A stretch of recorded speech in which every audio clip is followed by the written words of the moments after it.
Whenever you're ready, Kristen.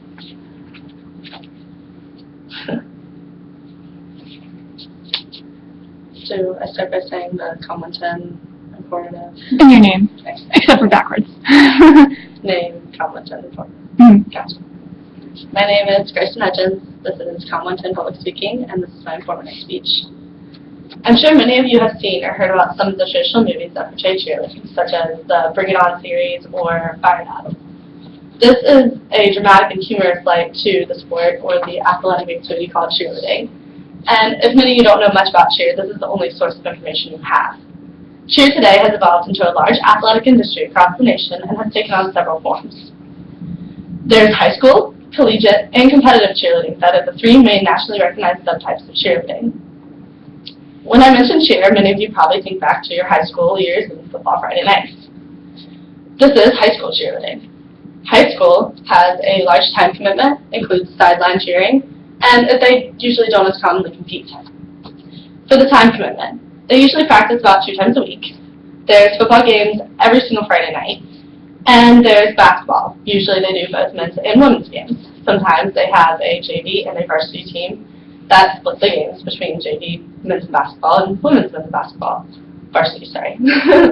Then there's also sidelines. So they're cheering on the sidelines for games. They're either sitting, standing, they're usually promoting crowd spirit for basketball and football games. Some even do soccer games, tennis, occasionally you'll see volleyball. But they also don't as commonly compete. So some high schools will do state competitions, but usually they'll just do halftime shows at football games, basketball games, or they'll do timeouts. They'll do little cheers, timeouts, stunts, etc. Then we have collegiate cheerleading, which tends to be a larger skill gap between high school and college. College, their time commitment tends to be a little bit more extensive.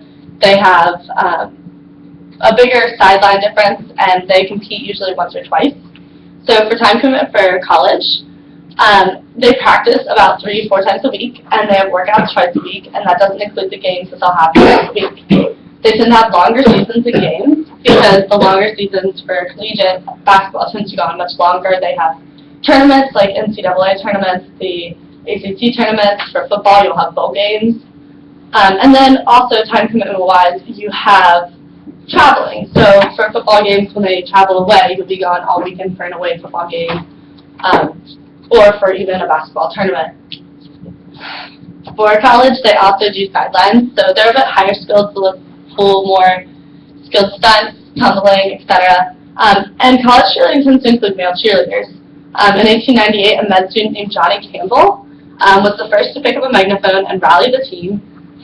This was stated by Varsity in 1974. He's a very important man. Women actually were not allowed to start cheering until 1923.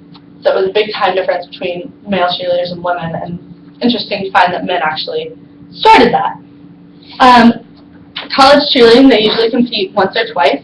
So they competed in nationals. There's 2 national competitions, one in January and one in March. And they also tend to compete in small state competitions before nationals just to prepare, but they also do the little small halftime shows or the small timeouts that you'll see at games, and so on. Finally, we have all-star cheerleading. So all-star cheerleading also includes a large time commitment, but they do not do sideline cheers. They have levels that differentiate, and they commonly compete up to 10 times, sometimes even 20 times a year, depending on the team.